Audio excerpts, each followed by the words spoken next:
बहुत चर्चा का विषय है हिंदू धर्म, सनातन धर्म और अब रामचरितमानस। एक चौपाई को लेकर राजनीति हो रही है, लोग अपने अपने विचार व्यक्त कर रहे हैं। ढोल गवार, शूद्र, पशु, नारी, ये सब है तारण के अधिकारी। पूरी रामचरितमानस इसी पे आधारित भी है। अब समझने वाली बात है, ताड़ना कहते किसे? देखने को, समझने को या पीटने को? समझने को, देखने को या पीटने को? अब इस चौपाई का एक पहला वर्ड है ढोल। अगर आपने पीट दिया कस के तो फट जाएगा। अगर गंवार से बदतमीजी कर ली, पिटाई कर दी और उसने पलट के आप पे वार कर दिया तो आपकी जो मर्यादा है वो प्रभावित होगी। शूद्र या क्षुद्र सबसे छोटा वर्ड होता है।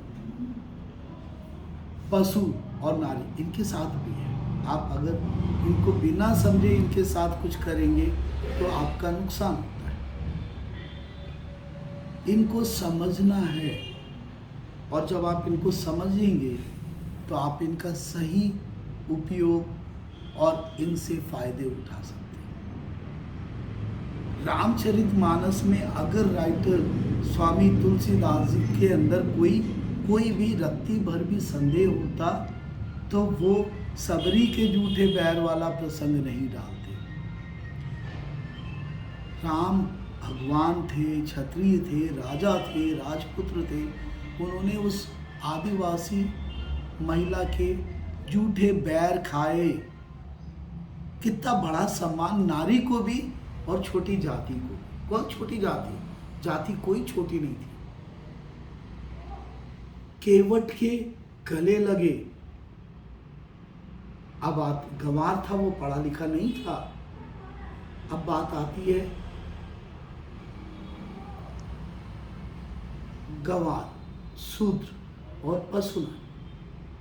पशु में वो बानर सेना, रिच, जामवंत, ये बानर थे, पशुओं में आते। वो जटायु अपने गोद में रख के उसका काम किया, उसको विदा किया उन्होंने।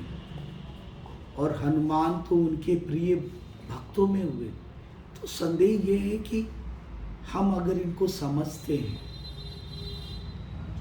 इस रामचरितमानस को समझते हैं, तो हम अपने जीवन को सार्थक कर सकते हैं। जाति नहीं थी वहां पे, ये ध्यान रखिए।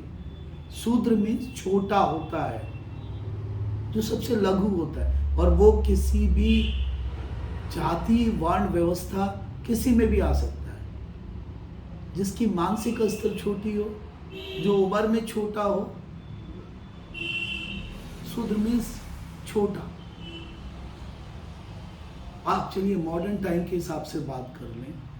शूद्र एक ऐसी अवस्था भी रही जो समय के साथ बदलती गई।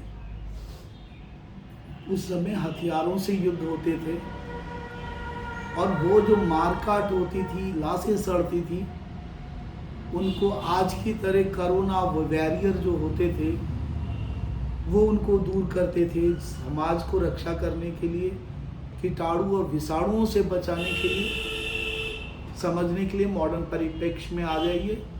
कोरोना के दौरान आप अपने घर के लोग जो उस ड्यूटी में थे, कितनी दूरियां बना रखी थी। वही एक परिस्थिति थी जिसने, और उस परिस्थिति में अगर इतिहास पलटा जाएगा तो उसमें हर वर्ण के व्यक्ति शामिल थे जो समाज को, शहर को उस महामारी से बचाना चाहते थे। आज भी वही हुआ है कोरोना काल में, और उस प्राचीन युग में भी। उस समय एक समूह बना जिसमें ब्राह्मण भी होंगे, क्षत्रिय भी होंगे, वैश्य भी होंगे, समय के हिसाब से हर कोई, लेकिन हमने उनको अलग करना शुरू कर दिया। तो ये जो आज का माहौल है ना, इससे बाहर निकलना होगा राजनीति करने वालों को राजनीति करने दीजिए, अपने सनातन धर्म की वैज्ञानिकता पे विश्वास रखिए। सदियों पहले की प्रथा आज नमस्ते के रूप में कोरोना काल में सिखा दिया। वस्त्र भ्रमण करके आते हैं, बाहर रखना सिखाया। तो विश्व में कोई ऐसा धर्म नहीं था जो सनातन धर्म का सामना करे। सभ्यताएं खत्म हो गई हैं, लेकिन सनातन धर्म आज भी इतने सारे जंजाल, इतने सारे आक्रमण को झेलने के बाद भी जीवित है। इसका मतलब इसमें दम है। ये किसी पे आक्रमण नहीं करता, किसी को अपने में मिलाने के लिए नहीं कहता, किसी को ये भी नहीं कहता तुम भगवान को मानो ना मानो, वो सबको कहता तुम सनातन। कितनी बड़ी ये सुविधा किसी और धर्म में नहीं है।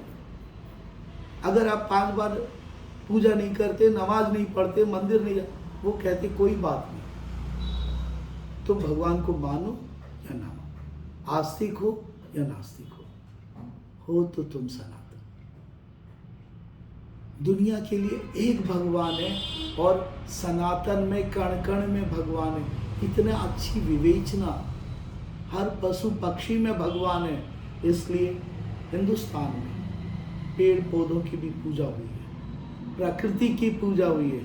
और जब जब इंसान, जैसे जैसे इंसान प्रकृति से दूर जा रहा है, बीमार होता जा रहा है, मानसिक भी और शारीरिक। तो मेरी एक ही निवेदन है, प्रकृति को समझो, सनातन को समझो और उससे भी ज़्यादा खुद को समझो। दुनिया को समझने की समझ हो सकती है, कभी खुद को समझने की कोशिश करो। मैं डॉक्टर कमल किशोर आपसे रिक्वेस्ट करता हूँ, अपने मतलब, अपने स्वार्थ के लिए इस तरह की फालतू तर्क मत दीजिए। और एक आस्था और एक विज्ञान और एक श्रेष्ठता की बड़ी बात है, जो आदर्श है, उस किताबों का अपमान मत करिए। इसके साथ जय श्री राम, जय भारत, जय प्रकृति। हाँ।